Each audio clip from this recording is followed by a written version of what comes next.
Hello guys, today I want to show you my new revision or new version of the OC cooler for the Steam Deck.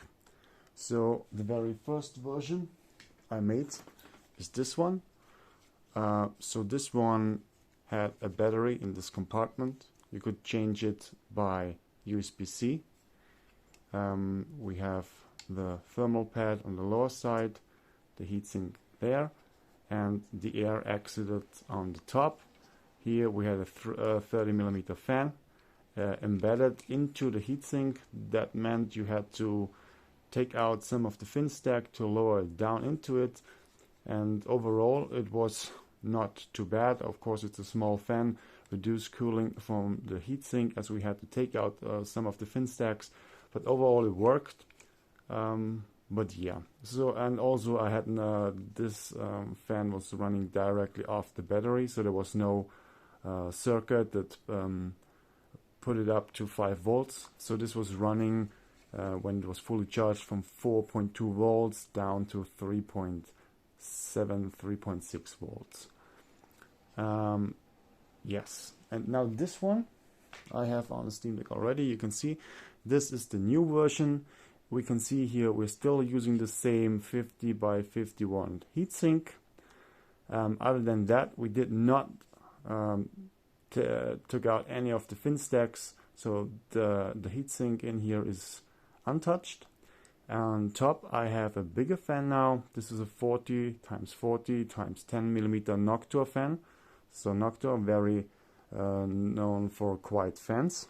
And overall, you can see the design is very similar to the old one. Also the footprint, when I put it next to each other than being just slightly taller, but really just it's almost the exact same footprint. You have to take don't take the frame into calculation. So it's pretty much the exact same footprint. But this one, of course, is way more effective. So this also features the same battery, 700 milliamp LiPo battery in here, and we do not have a USB-C connector here. Now this time we are using magnetic pogo pins for easy connection, quick. You can put it on quickly and also like pull it off quickly, and there's no danger like ripping it apart because it goes off quite easily. On the side here we have a switch. When I flip the switch, of course the fan turns.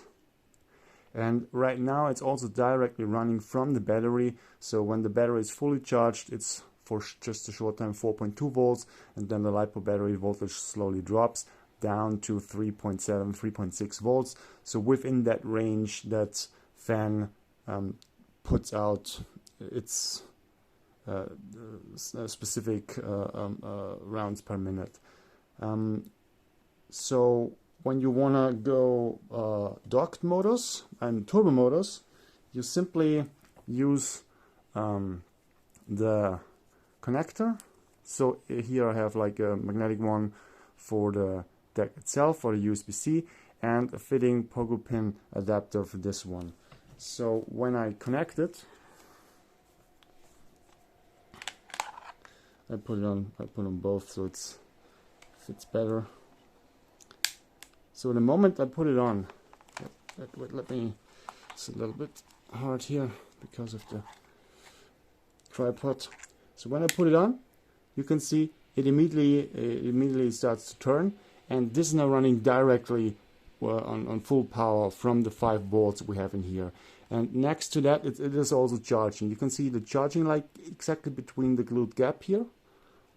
And now this blue means it's fully charged, because it is full, and normally when it's charging it is red, so the moment it turns blue, you know the battery inside here is full. And even if you turn on the switch, nothing can happen. So you can see it's charging now because now it's running from battery, and it's turning a little slower because this is mobile mode. And when I turn back to 5 volt mode, you can hear it's turning way faster, and if you don't, simply take it off and it stops spinning, and from here on I can simply turn on mobile mode. So that's that. As you can see, I also used, like, I tested this with several TPU cases. This one is really nice. I will also link it because this sleeve has a transparent back, and if you're using like transparent back shell as well, like I'm using the Chaseox, you can still see through both layers. So the transparent layer of the sleeve and of course the transparent back shell. So this is actually pretty nice. But yeah, that's that. The runtime on the OC Cooler 2 is about around like 7 hours, even a little longer maybe. But of course, the more the voltage drops, the slower it turns. But it's still better than not turning at all. Maybe another few things, because I have it on hand right now. It also features like a nice kickstand with some metal fins here. That's pretty nice. And from another mod, a mod I did is the direct inlet. And because this is my Tears of the Kingdom kind of edition I made on the Steam Deck, I made a little vent cover. It's PLA with the outside ring is made from TPU, so it's actually like a tight fit and remains in there without falling out because it grips nicely. And that's that.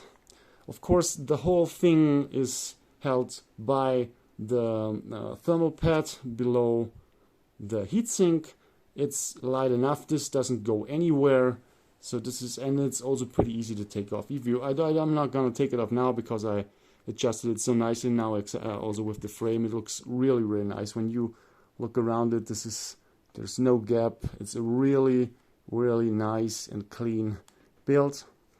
As you can see, I even closed up the whole vent down there because I don't need it. You could, like, of course, like raise it up a little bit. It depends on the cutout you make in the sleeve to raise it a little higher, but I didn't want to cut into that nice frame over there. I could go up like a little higher, and there would be a little gap there. But for me, I thought the best solution was to close it up completely.